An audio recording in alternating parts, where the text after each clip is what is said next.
అందరికీ నమస్కారం. మీ అందరికీ ఎస్ఏ హిందీ టీచింగ్ టీవీ తరఫున స్వాగతం, సుస్వాగతం. సాధారణంగా ఈరోజు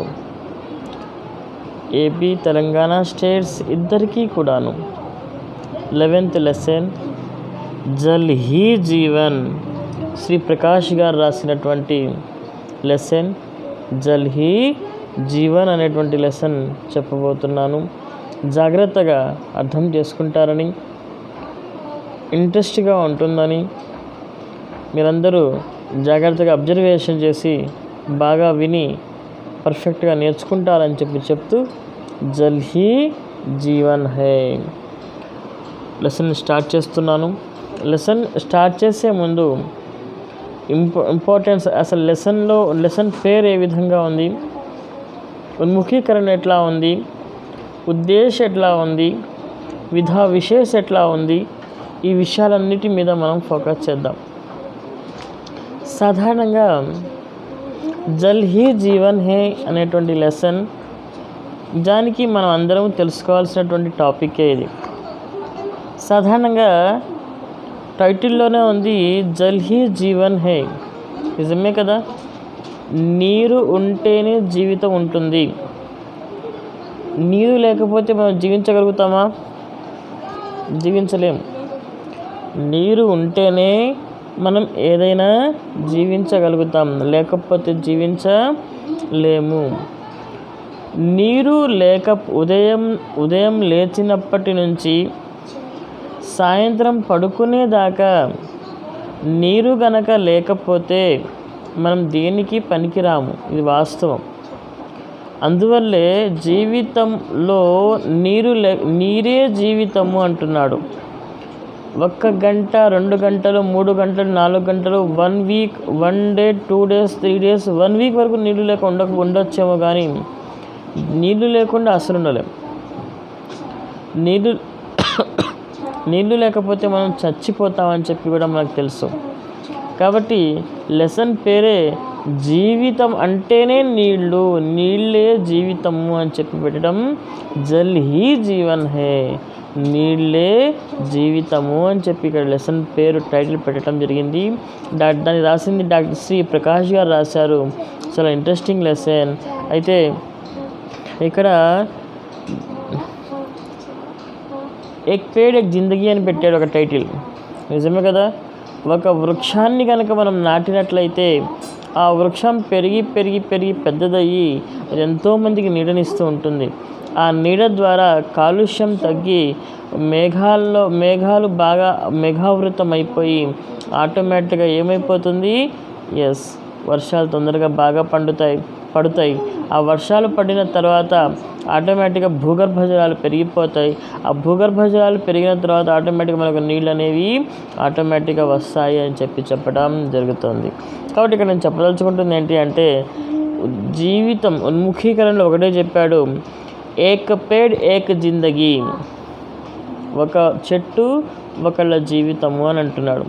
ఒక చెట్టుని కనుక నాటి దాన్ని పోషించి దాన్ని పెద్ద చేసి దాన్ని ముందుకు సాగిస్తూ ఉంటే, ముందుకు కదిలిస్తూ ఉంటే ఆ చెట్టు పెరిగి పెరిగి పెరిగి ఎంత పెద్ద చెట్టు అవుతుందో, అది ఎంతమంది ప్రాణాలను కాపాడుతుందో, ఎన్ని కాయలు కాస్తుందో, అదేవిధంగా ప్రకృతికి కూడా చాలా అనుకూలంగా ఉంటుంది ఆ వర్డ్స్. కాబట్టి నేను చెప్పదలుచుకుంటుంది ఏంటయ్యా అని అంటే, మనం ఎంత జాగ్రత్తగా చెట్లని నాటితే ఆ చెట్ల వల్ల, వృక్షాల వల్ల వర్షం పడుతుంది. ఆ వర్షం పడటం వల్ల గాలిలో ఉన్నటువంటి కాలుష్యం తగ్గిపోతుంది. ఆ కాలుష్యం తగ్గిపోవటం వల్ల ఆటోమేటిక్గా ఏమైపోతుంది అని అంటే, మన భూమి వర్షం బాగా పడుతుంది. ఆ వర్షం పడిన తర్వాత భూగర్భ జలాలు పెరిగిపోతాయి. అప్పుడు ఎక్కడ కావాలన్నా అక్కడ మనకు నీరు అనేది దొరుకుతుంటుంది. ఆ నీరు మనం లోపల నుంచి వెలికి బయటకు తీయొచ్చు అని చెప్పేటువంటి ఉద్దేశంతో ఈ యొక్క పాఠం యొక్క ఉన్ముఖీకరణ ఏక్ పేడ్ ఏక్ జిందగీ అని పెట్టడం జరిగిందని చెప్పడం జరుగుతుంది. రైట్. నెక్స్ట్ ఉద్దేశ్. జల్ హమారే జీవన్ కా ఏక్ ప్రముఖ ఆధార్ హై. నీరు అనేది మన జీవితంలో ప్రముఖ ఆధారం. మనకు నీరు లేకుండా మనం లేము అని చెప్పి ఇక్కడ చెప్తున్నాడు. పానీ కా సహీ ఉపయోగ్ కర్కే ఆనే వాली पीढ़ियों के लिए इसे बचा कर रखना चाहिए. నీటిని మనం ఎంత జాగ్రత్తగా వాడుకుంటే, నీటిని కనుక మనం ఎంత జాగ్రత్తగా వాడుకొని మన రాబోయే పీढ़ి అంటే రాబోయే తరాల వాళ్ళకి మనం ఎంత ఎక్కువగా ఇవ్వగలుగుతామో వాళ్ళు కూడా మనకు బ్లెస్సింగ్స్ ఇస్తారు. అది మంచిది అని చెప్తున్నాం జరుగుతుంది.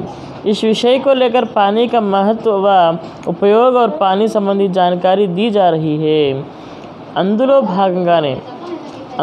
భాగంగానే జనాలకి ఏ విధమైనటువంటి నీటి యొక్క ఇంపార్టెన్స్ ఏంటి, నీటి యొక్క ఇంపార్టెన్స్ వివరిస్తూ నీటిని మనం ఏ విధంగా ఉపయోగించుకోవాలి, రాబోయే తరాల వాళ్ళకి దాన్ని ఏ విధంగా మనం అందించాలి, ఆ అందించడం వల్ల వాళ్ళకి ఏ విధంగా వాళ్ళు అందిస్తారు అనేటువంటి విషయం టాపిక్ మీద ఈరోజు లెసన్ మనం డిస్కస్ చేయబోతున్నాం. विधा विशेष जल ही जीवन है. यह एक कहानी पाठ है. इस कहानी में वे सभी तत्व है जो एक आदर्श कहानी में होनी चाहिए. జల్ హీ జీవన్ అనేటువంటి ఒక కహానీ, ఒక లెసన్ లాంటిది, ఒక షార్ట్ స్టోరీ లాంటిది. ఒక షార్ట్ స్టోరీలో ఉండాల్సిన లక్షణాలన్నీ కూడా దీంట్లో ఉన్నాయని చెప్పి కవి చెప్తా ఉన్నాడు. అదేవిధంగా ఆనే వాली यह भविष्य में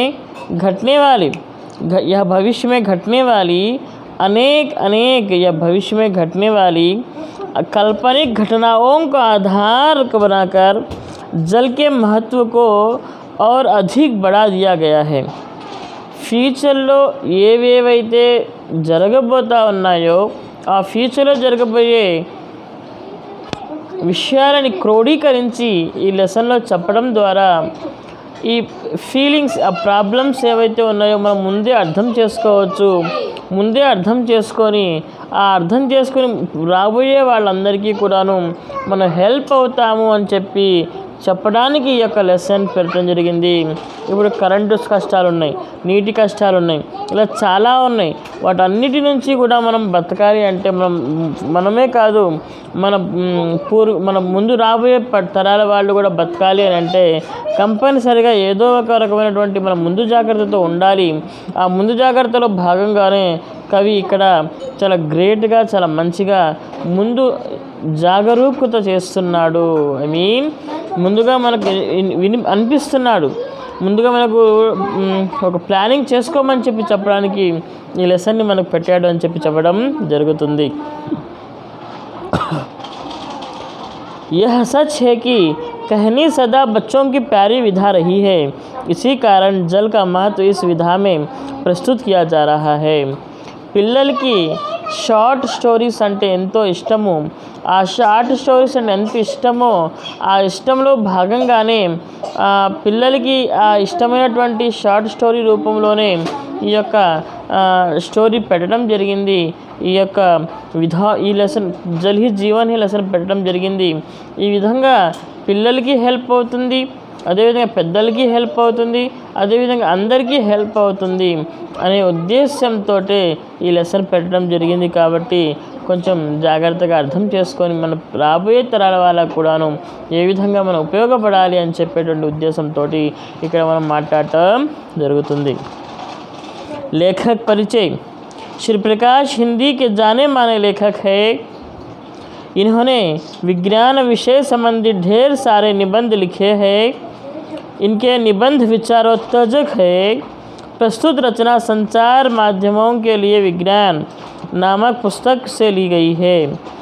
హిందీలో చాలా ఎక్కువ మంది రెస్పెక్ట్ ఇచ్చే తెలిసినటువంటి రైటర్లలో ఈ యొక్క డాక్టర్ ప్రకాష్ గారు ఒకరు. ఈయన విజ్ఞానానికి సంబంధించి, అదేవిధంగా శాటిలైట్కి సంబంధించి, అదేవిధంగా అదేవిధంగా చాలా రకాలైనటువంటి विज्ञान संबंधी ढेर सारे निबंध लिखे हैं. इनके निबंध विचारोत्तेजक है. సైన్స్ గురించి చాలా లెసన్స్ ఈయన చాలా నిబంధ రాశాడు, ఎస్సేస్ రాశారు. అవి పేపర్ ప్రజెంటేషన్స్ ఉంటాయి. అవన్నీ కూడా చాలా ఉపయోగకరంగా ఉంటాయి, అవన్నీ కూడా చాలా ఇంట్రెస్టింగ్గా ఉంటాయి అని చెప్తూ ఈయన ఒక రాసినటువంటి విజ్ఞానం సంచార్ మాధ్యమం కే లియే విజ్ఞాన్ అంటే సంచార్ మాధ్యమం కే లియే విజ్ఞాన్ అంటే ఇప్పుడు సపోజ్ టీవీ తయారవ్వాలన్నా, రేడియో వినాలి అన్నా, అదేవిధంగా మొబైల్స్ వాడాలన్నా, నెట్వర్క్ ఏది వాడాలన్నా విజ్ఞానం అవసరము. ఆ విజ్ఞాన్ అనేటువంటి పుస్తకంలో నుంచి, ఆ విజ్ఞాన సంచార్ మాధ్యమం కే లియే విజ్ఞాన్ అనేటువంటి పుస్తకంలో నుంచి ఈ యొక్క lesson Jal Hi Jeevan he lesson పెట్టడం జరిగింది. ఆ పుస్తకంలో చాలా విషయాలు దాచిపెట్టడం జరిగింది. ఆ పుస్తకాల గురించి మనం ముందు తెలుసుకుందాము. కాబట్టి ఈ లెసన్లో మెయిన్గా కవి గారు ఏం ఆశిస్తున్నారు, విజ్ఞాన సంసార సాధనమే జీవితంలో మనం పైకి రావాలంటే, జీవిత మార్గాలు సుగమం చేయాలి అంటే, జీవించాలి అంటే ఏ అవసరాలు మానవులకు ఉంటాయి, ఆ అవసరాల గురించి చాలా గొప్పగా విశ్లేషించుకుంటూ మాట్లాడుకుంటూ ఈ యొక్క లెసన్లోకి వెళ్ళిపోదాము. కాబట్టి కవి చాలా గొప్పగా ఈ యొక్క లెసన్ని విశ్లేషించాడు. ఆ విశ్లేషణ ఆధారంగా మనం లెసన్లోకి వెళ్ళిపోతూ చాలా జాగ్రత్తగా అర్థం చేసుకుందామని చెప్తూ ముందుకు వెళ్ళిపోదాం.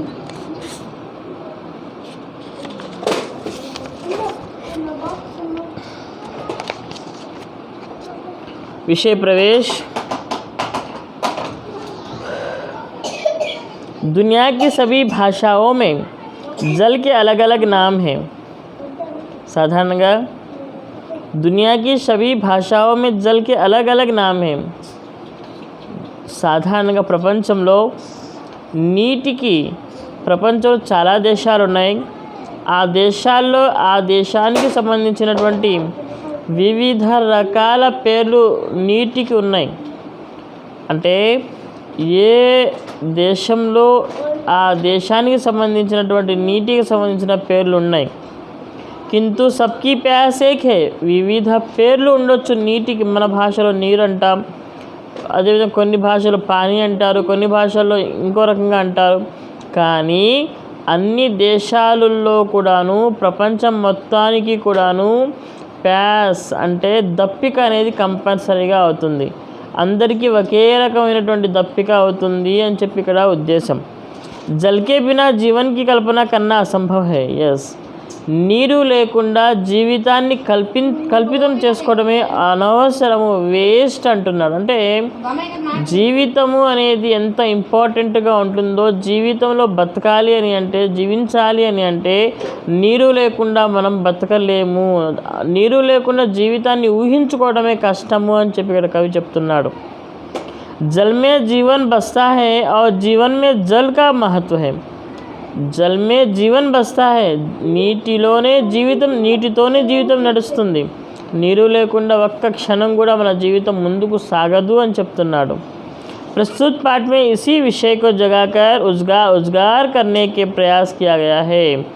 ప్రస్తుత లెసన్లో నీటి యొక్క ఇంపార్టెన్స్, నీరు లేకపోతే మనం ఉండగలుగుతామా, ఉండలేమా, నీరు ఎంత గొప్పది, నీరు ప్రపంచానికి ఏం వినిపిస్తుంది, నీరు లేకపోతే జీవితం సాధ్యమా అనేటువంటి రకరకాల విషయాలను ఈ లెసన్ ద్వారా మీకు చెప్పడం జరుగుతుంది అని చెప్పి కవి క్లారిటీగా చెప్తున్నాడు. 21वीं सदी का अब अंत होने वाला था और 22वीं सदी की शुरुआत पृथ्वी पर मानव ने काफ़ी प्रगति कर ली थी. 21వ శతాబ్దం ముగిసిపోవస్తుంది. 22వ శతాబ్దానికి మనం ఎగబాకడానికి వస్తున్నాము. కానీ మానవుడు అనేక రకాలుగా అభివృద్ధి చెందాడు. पर्यावरण की समस्या को लगभग हल कर दिया गया था. लोग सुख चैन से रह रहे थे. अचानक एक दिन समाचार पत्र में एक खबर प्रकाशित हुई जिसे पढ़कर लोग आश्चर्यचकित हो गए. इस खबर के अनुसार एक सर्वेक्षण में बताया गया कि पृथ्वी पर निरंतर पानी की कमी होती जा रही है. సాధారణంగా భూమి మీద పర్యావరణ సమస్యలు లేకుండా మన సైంటిస్టులు చాలా ప్రగతి సాధించారు.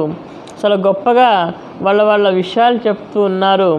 అయితే అందరూ జీవితంలో అందరూ సుఖ సంతోషాలతో ఉన్నారు, అందరూ హ్యాపీగా ఉన్నారు.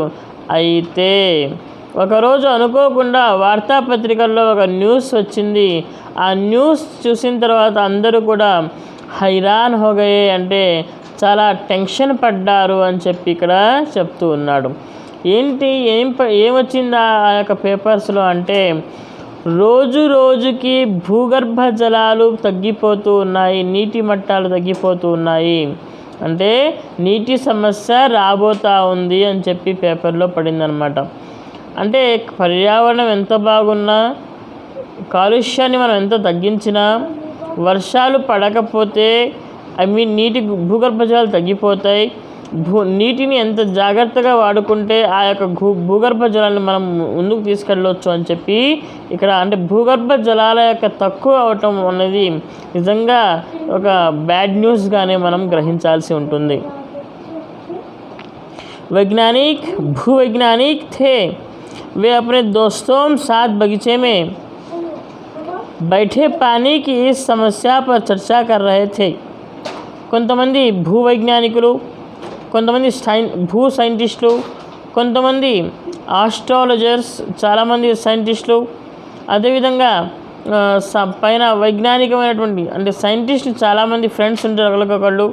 కొంతమంది ఫ్రెండ్స్ ఒక్కసారిగా తన ఇష్టమైనటువంటి తమ యొక్క బగీచా అంటే బాగ్ అంటే తోట, తమ తోటలో కూర్చొని వాళ్ళు మాట్లాడుకుంటూ ఉన్నారు.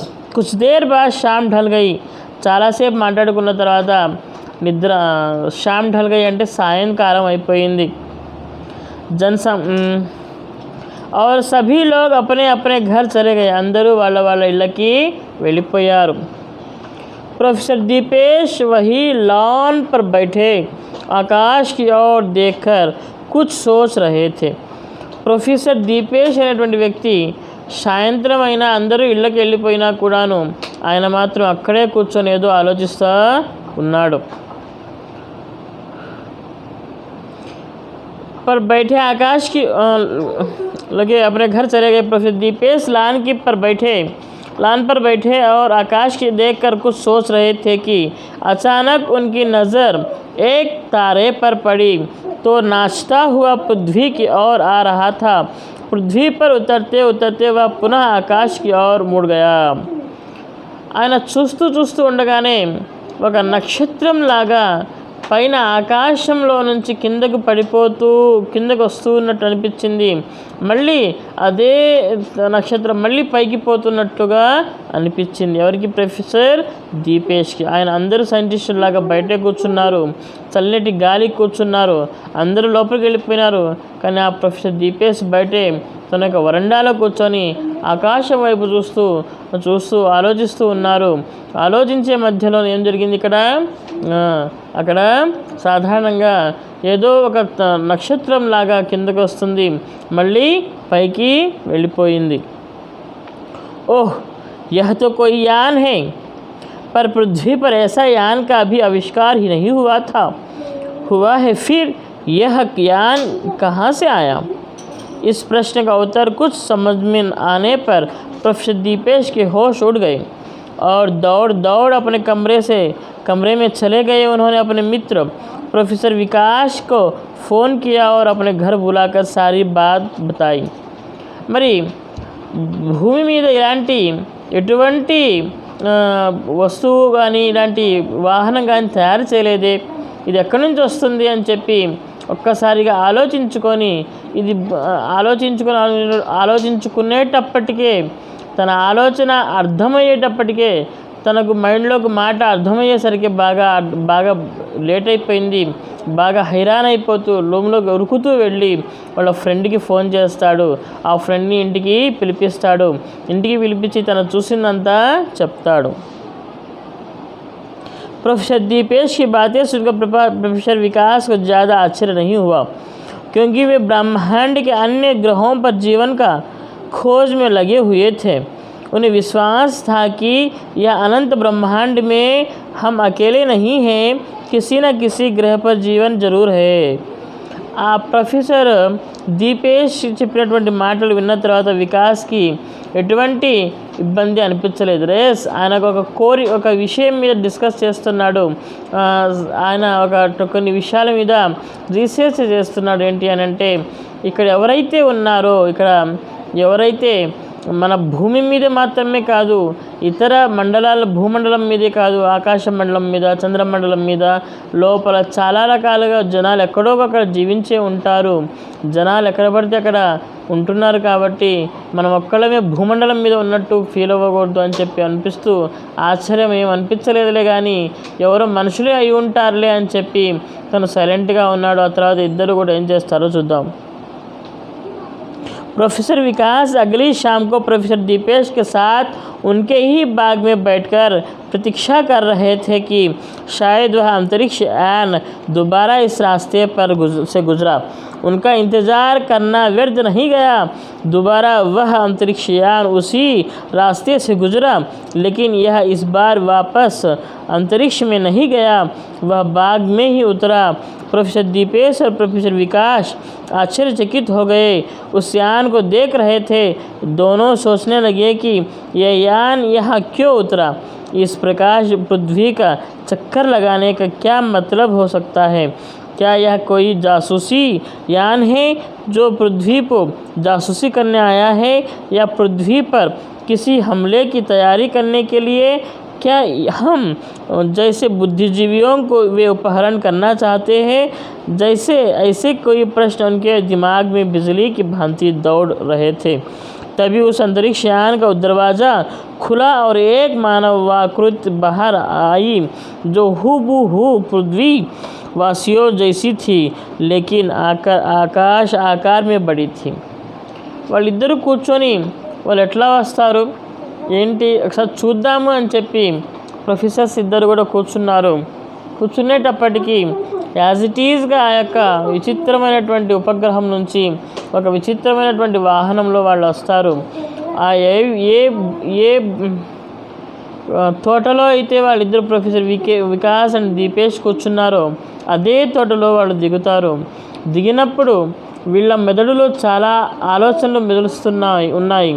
ఏంటి మళ్ళీ ఇక్కడే తిరుగుతూ ఉంది ఈ యొక్క వాహనం, ఏమైనా మన దేశం యొక్క విషయాలు వేరే దేశానికి చెప్పడానికి వచ్చిందా, లేకపోతే మాలాంటి బుద్ధిజీవులు, మాలాంటి తెలివిగల వాళ్ళని దొంగలించుకొని తీసుకొని వెళ్ళిపోవడానికి వచ్చిందా, లేకపోతే మన భూమి ఏమైనా ఉత్పాతం ఏమైనా సృష్టించబోతుందా. ఇలా చాలా విషయాలు మనసులో ఎన్నో విషయాలు వస్తూ ఉన్నాయి వాళ్ళకి. అయినా సరే వాళ్ళకి ఎన్ని విషయాలు అనిపించినా కూడాను సైలెంట్గా ఉన్నారు. అంతలోపు ఒక వ్యక్తి తన యొక్క వాహనంలో నుంచి దిగుతాడు. మానవుల్లానే ఉంటాడు, కానీ కొంచెం చాలా హైట్గా ఉంటాడు, కొంచెం డిఫరెంట్గా ఉంటాడు. మరి ఆ విషయం వాళ్ళు గమనిస్తూనే ఉంటారు. प्रोफेसर दीपेश और प्रोफेसर विकास उस अंतरिक्ष यात्री को देखकर आश्चर्यचकित हो गए कि अंतरिक्ष में अन्य ग्रहों पर भी इस पृथ्वीवासियों को ही भांति लगे हैं। दोनों ने इसकी कल्पना तो दूसरे ही रूप में की थी। तभी एक आवाज़ गूंजी, हेलो, हम लोग इस ग्रह के एक प्रकाश वर्ष दूर के एक ग्रह के वासी हैं। हम लोग यहाँ एक मिशन के तहत आए हैं। आवाज़ को सुने प्रोफेसर दीपेश और प्रोफेसर विकास के आश्चर्य की सीमा नहीं रही, क्योंकि उसकी आवाज़ भी हमारी ही तरह थी. వాళ్ళు కిందకి దిగిన తర్వాత హలో, నమస్కారం, మేము మీలాంటి మనుషులమే, మేము ఇక్కడ నుంచి ఒక గ్రహం మీద ఉంటాము, మేము ఒక మిషన్ నడుపుతున్నాము.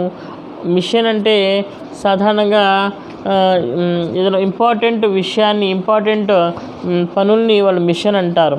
అంటే ఒక ప్రాజెక్ట్ వర్క్ లాగా ఆ ప్రాజెక్ట్ నడుపుతున్నాము, ఆ ప్రాజెక్ట్లో భాగంగా మేము ఇక్కడికి రావడం జరిగింది అని చెప్తారు. అంతలోకి professor Deepesh and professor Vikas ఇద్దరు కూడా ఆశ్చర్యపోతారు. అరే, వీళ్ళు మాలానే ఉన్నారు, మాలానే మాట్లాడుతున్నారు అని చెప్పి ఆశ్చర్యపోతారు. మిషన్ కైసా మిషన్, क्या तुम्हारे और साथी भी हैं? दोनों ने एक साथ इस अंतरिक्ष यात्री से पूछा. इద్దరు ఒకేసారి అడిగారు. Professor Deepesh and professor Vikas, అవునా, మీరు మీతో పాటు ఇంకెవరైనా ఉన్నారా? ఏం చేస్తున్నారు, ఏం మిషన్ మీది అని అడుగుతాడు. हाँ मेरे कोई साथी इस संपूर्ण नील ग्रह पर पहले थे, अब हमारा मिशन पूरा हो चुका है, इसलिए अब हम अपने ग्रह पर वापस जा रहे थे. మా మిషన్ ఏదైతే ఉందో, మా ప్రాజెక్ట్ ఏదైతే ఉందో అయిపోయింది, మేము ఇవాళ నుంచి ఇంకా రాము, వెళ్ళిపోదాము అని చెప్పి అనుకుంటున్నాము అని చెప్పి చెప్తున్నాడు. లేకిన్ తుమ్హారా మిషన్ క్యా హై, సరే కానీ మీ యొక్క ప్రాజెక్ట్ ఏంటి? किसी तुम पृथ्वी पर तबाही तो नहीं मचाना चाहते हो, कहीं तुम इस पर आधारित अधिकार करना तो नहीं चाहते हो? प्रविष्कार ने पूछा. ప్రొఫెసర్ వికాస్ గారు ఏమడిగారంటే, ఈ భూమి మీద మీరేమైనా శాసించాలనుకుంటున్నారా, ఏమైనా అనుకోనిటువంటివి ఏమైనా జీవరాశుల్ని పంపించి మనల్ని నాశనం చేద్దాం అనుకుంటున్నారా అని చెప్పి అడగటం జరుగుతుంది. लेकिन तुम्हारा मिशन क्या है, कहीं तुम पृथ्वी पर तबाही तो नहीं मचाना चाहते? यस नहीं, हम यह तबाही मचाने या अधिकार करने नहीं आए हैं, हम तो आपकी इस विशाल जलराशि की कुछ मात्रा अपने ग्रह पर ले जाने के लिए आए हैं. మేము ఈ భూమిని ఈ ప్రపంచాన్ని నాశనం చేయడానికి రాలేదు, ఎవరినో ఏదో చేద్దామని చెప్పి రాలేదు. కాకపోతే మేము ఈ యొక్క మీ భూగర్భం మీద చాలా విశాలమైనటువంటి జలరాశి ఉంది, నీరు ఉంది, సముద్రాలు ఉన్నాయి, జలాశయాలు ఉన్నాయి, వాటిలో నుంచి కొంత భాగాన్ని తీసుకెళ్దామని చెప్పి వచ్చాము అని చెప్పి అంటారు. प्रोफेसर दीपेश और प्रोफेसर विकास को यह समझते देर नहीं लगी कि पृथ्वी का जल स्तर प्रकार एकाएक क्यों कम हो गया है. మరి రోజు రోజుకి వాళ్ళు చెప్పిన వెంటనే చాలా తొందరగా అర్థం చేసుకుంటారు వాళ్ళు. ఎస్, మా భూమి మీద ఇంతగా నీరు తగ్గిపోవడానికి కారణం ఏంటి అంటే వీళ్ళే అని చెప్పి వాళ్ళు అర్థం చేసుకోవడానికి చాలా తక్కువ టైమే పట్టింది. लेकिन क्यों ले जा रहे हो, यहाँ से यह जल कहाँ, यहाँ से यह जल तुम्हें मालूम है कि हम बिना जल के जीवन नहीं रह सकते. మీకు తెలుసు కదా నీరు లేకుండా మేము బతకలేమని చెప్పి, అయినా కూడా మీరు ఎందుకు తీసుకెళ్దాం అనుకుంటున్నారు మా జలాన్ని, మా నీటిని అని చెప్పి professor Deepesh and professor Vikas ఇద్దరు ఒకేసారి అడుగుతారు. मालूम है, इसलिए हम इसकी सिर्फ थोड़ी सी मात्रा अपने ग्रह पर ले जा रहे हैं. हमारे ग्रह के जल में एक विशेष प्रकार के विषाणु के मिल जाने के कारण वह जहरीला हो गया है. इसके प्रयोग से हमारे ग्रह पर महामारी फैल गई है, जिसमें वहाँ के लोग मरने लगे हैं. हमने तो इस विषाणुओं को नष्ट कर दिया है, लेकिन जल में घुले जहर को अभी तक पहचान नहीं पाए हैं. जल को विषाहीन बनाने में समय लगेगा. पानी के अभाव में हमारे लोग मर रहे थे.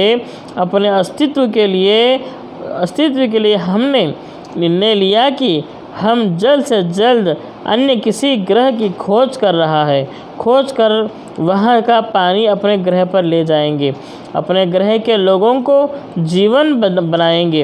हमारी नज़र आपके नील ग्रह पर पड़ी, जो तुम्हें अधिक नज़दीक था. हम यहाँ उतर गए. हम लोग ने यहाँ पर विशाल जलभंडार को देखा और निर्णय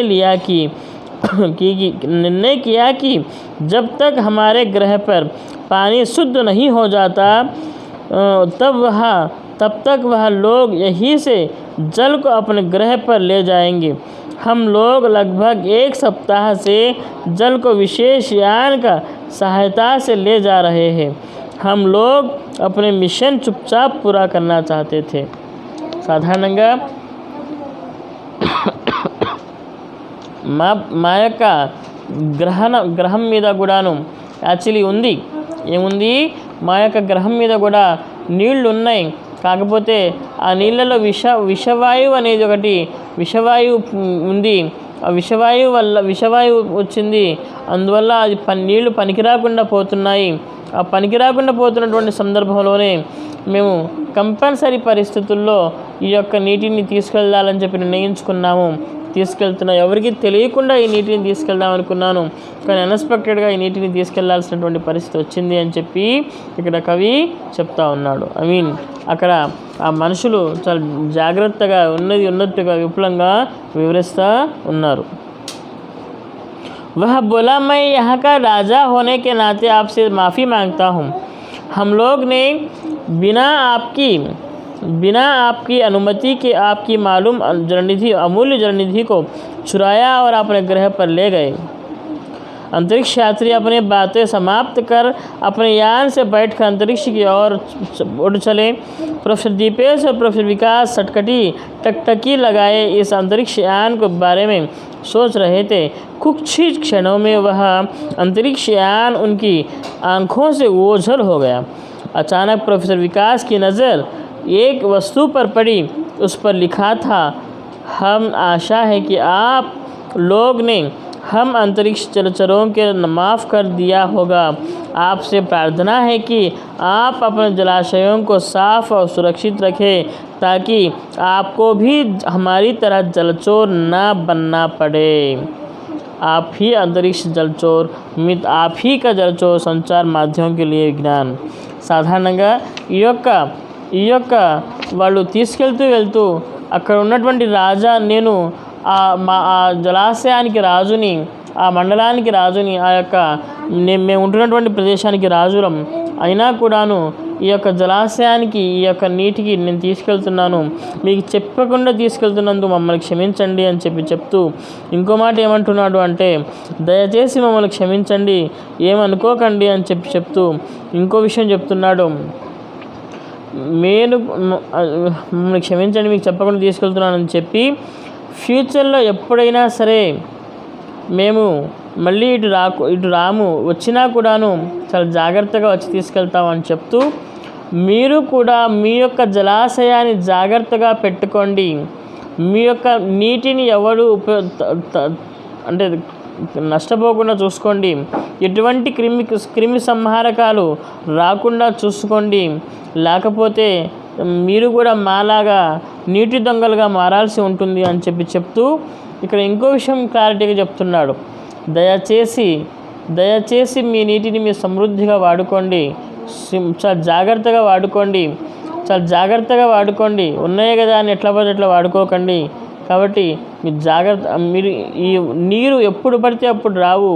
ఒక అమోఘమైనటువంటి అద్భుతం మీ దేశంలో ఉంది నీటి గురించి.